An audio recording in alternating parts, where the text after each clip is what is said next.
अस्सलाम वालेकुम, मैं हूँ खान ज़मान और आप हैं VIP English grammar bye Khan के साथ।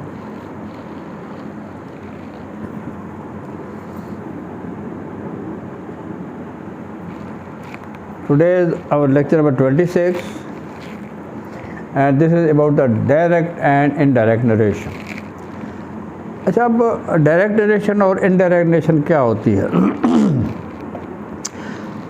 जैसा कि आपको प्रिंसिपल साहब या प्रिंसिपल साहब आपको एक बंद लिफाफा देते हैं और आपको कहते हैं कि बस give it to your mother और योर फादर, अपने वालिद साहब को या अपनी अम्मी को ये दे देना।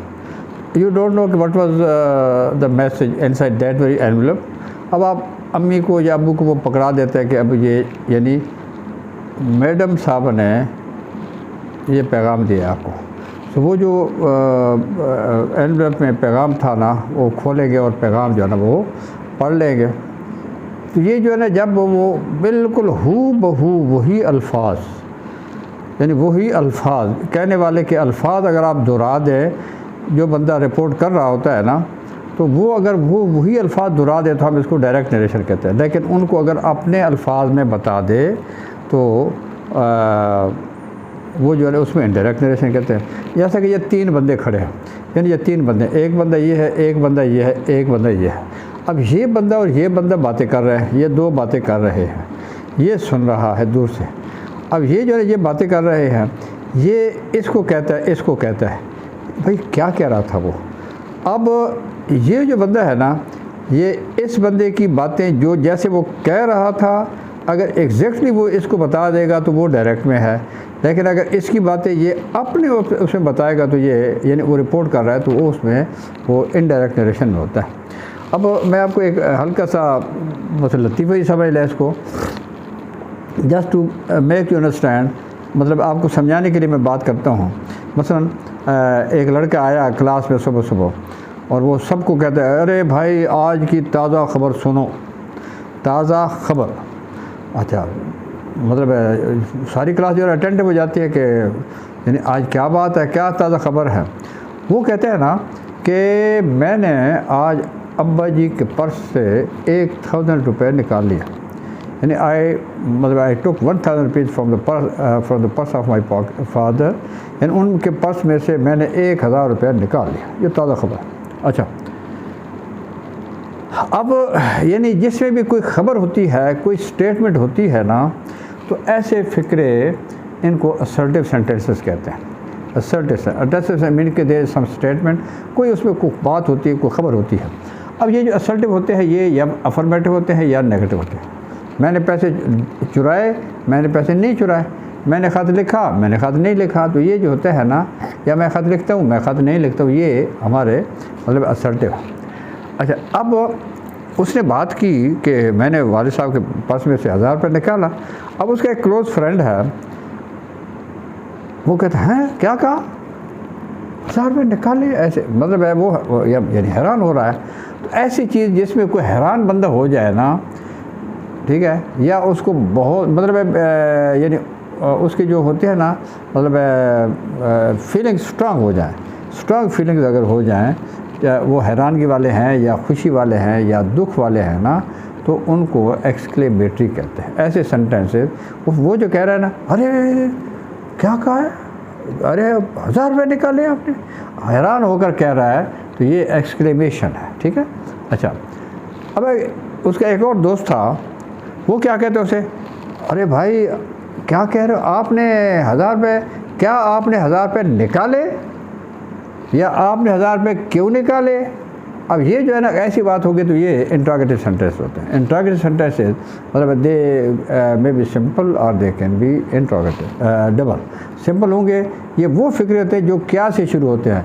क्या तुम स्कूल जाते हो, क्या तुम स्कूल जा रहे हो, क्या बारिश हो रही है, क्या से जो शुरू होते हैं ना, वो सारे आपके सिंपल में आते हैं।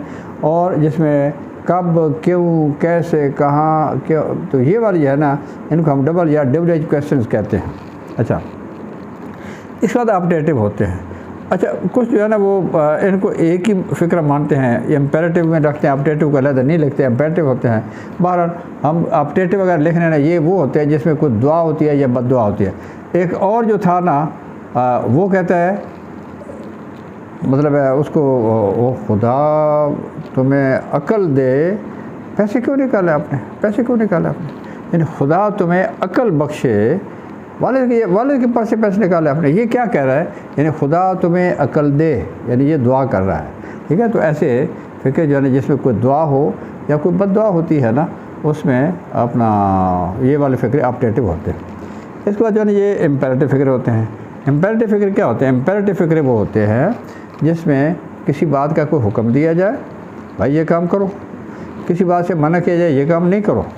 अच्छा, कोई उसमें जो है ना वो नसीहत की जाती है, ठीक है, इल्तिजा की जाती है, ठीक है, तो ऐसे फ़िक्र इम्पेरेटिव सेंटेंसेस होते हैं। अब एक बंदा उसको कह रहा है ना, ओ भाई इसको हुक्म समझो, इसको नसीहत समझो, इसको इम्तिना है, यानी इसमें निगेशन समझे, अच्छा इसको कुछ भी समझो, लेकिन है कि अबू के पर्स से पैसे ना निकाला करो। ऐसे फ़िक्र जो है ना वो इम्पेरेटिव होते हैं। ठीक है, सो अब यानी ये वो नॉर्मली वो कम अक्रॉस दिस 5 टाइप्स या 4 टाइप ऑफ सेंटेंसेस, हम 5 ले लेंगे, 5 के लाएंगे, आसान है। अब ये जो डायरेक्ट फ़िक्र होता है ना, डायरेक्ट सेंटेंस लिखा कैसे जाता है?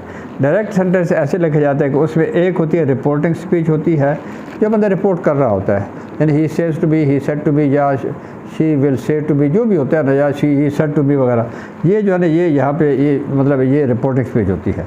और क्या होता है आगे जो रिपोर्ट में क्या होता है, आई शैल हेल्प यू, ठीक है ना, तो ये वाले जो है ना, या मतलब he is teaching us English, तो ये जो है ना ये रिपोर्टिंग स्पीच होती है। अब रिपोर्टिंग स्पीच शुरू में भी हो सकती है, रिपोर्टिंग स्पीच इसके it can be end of the sentence, इसके आखिर पर भी आ सकती है। अच्छा, कुछ ऐसी भी होता है कि इसी को रिपोर्टिंग स्पीच को हम, ये रिपोर्टिंग स्पीच है ना, हम इसको खोल देते हैं, खोल के दरमियान में ना, यानी इसको खोल देंगे, हटा देंगे, ऐसे दरमियान से इसको काट के रिपोर्टिंग स्पीच यानी यहाँ पे इधर डाल देंगे, ये अब यहाँ पे ये कामों के अंदर आ जाएगी, एक हिस्सा इधर होगा, इधर रिपोर्टिंग स्पीच आएगी, फिर जो है ना दोबारा फिर कामों के अंदर जो है ना रिपोर्टेड स्पीच आगे हिस्सा। यानी ये जो रिपोर्टेड स्पीच है, जैसे 2 बच्चे बैठे होते हैं ना, ये 2 बच्चे बैठे हुए हैं, ये और ये बैठे हुए हैं, 2 क्लोज बैठे हुए हैं, लेकिन वो कहते हैं, मतलब कहते हैं भाई एक इधर हो जाओ, इधर हो जाओ। अब वो जो है ना वो यहाँ पे बैठ जाता है, वो दरमियान में दूसरा बंदा बैठ गया। अब ये जो है ना इसने इनको हटा के इसको हटा के कर दिया। अच्छा, अब ये जो रिपोर्टिंग स्पीच होती है इसके बाद काम लगता है, और ये जो रिपोर्टेड स्पीच होती है ना, ये कोटेशन मार्क में होता है। कोटेशन मार्क बड़ा आसान लिखना, ये होता है 66, ये होता है 99, जैसे हम 99 लिखते हैं ना, ये वाले होते हैं, और जैसे हम 66 लिखते हैं वो ये वाले होते हैं। अच्छा, अब इसमें चेंजेस हम क्या करते हैं? जनरल प्रिंसिपल जो है ना, जनरल कुछ असूल है जनरल, और कुछ है स्पेसिफिक विद द सेंटेंस। इसके कुछ स्पेसिफिक तरीका है, इसका स्पेसिफिक तरीका है, इस स्पेसिफिक तरीका है, कुछ स्पेसिफिक है, बट कुछ जो रूल जो है ना दे आर द जनरल, कि जनरली वो ना वो सब के साथ जो है ना वो इन सब के साथ आएंगे। अब हम नॉर्मली हम क्या करते हैं? नॉर्मली हम ये करते हैं कि ये जो रिपोर्टिंग स्पीच है ना, रिपोर्टिंग स्पीच में हम करते हैं सब्जेक्ट देखते हैं कौन सा है और ऑब्जेक्ट देखते हैं, यानी यहाँ पे आप मार्क करें सब्जेक्ट क्या है और ऑब्जेक्ट क्या है। इसके बाद जो है ना यहाँ पे रिपोर्टेड स्पीच में आप मार्क करें first person, second person, third person, ये मार्क कर लें, ठीक है। इसमें आपने सब्जेक्ट और ऑब्जेक्ट मार्क करना है, इसमें आपने पर्सन मार्क करना है। अब फर्स्ट पर्सन में ना, first person this can be in nominative form, यानी वो फाइल हो सकता है।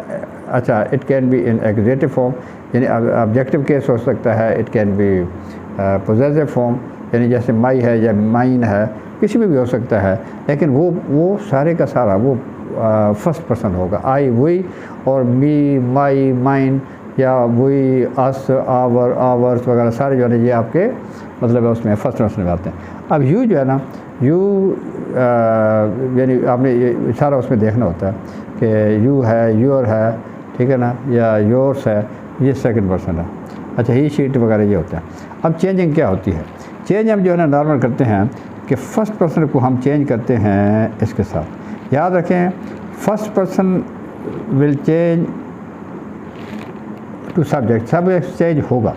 अब चेंज तो इससे होगा लेकिन हालत इसकी होगी। हालत से क्या मुराद है कि whether it is in subjective form, it is in objective form और it is in possessive form.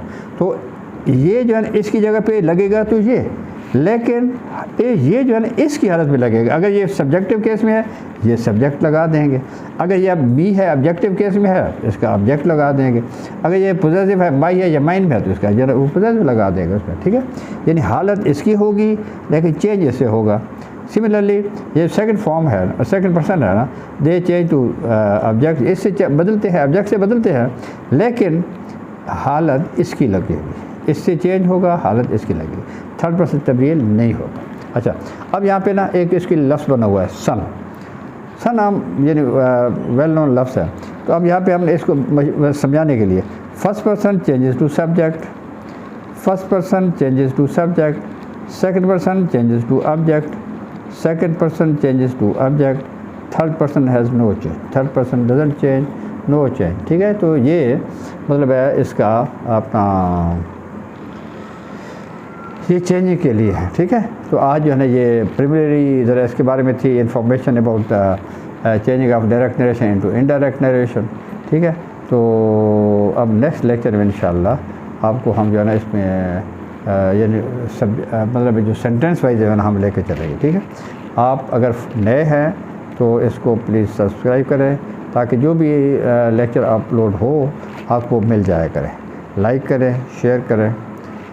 Thank you very much.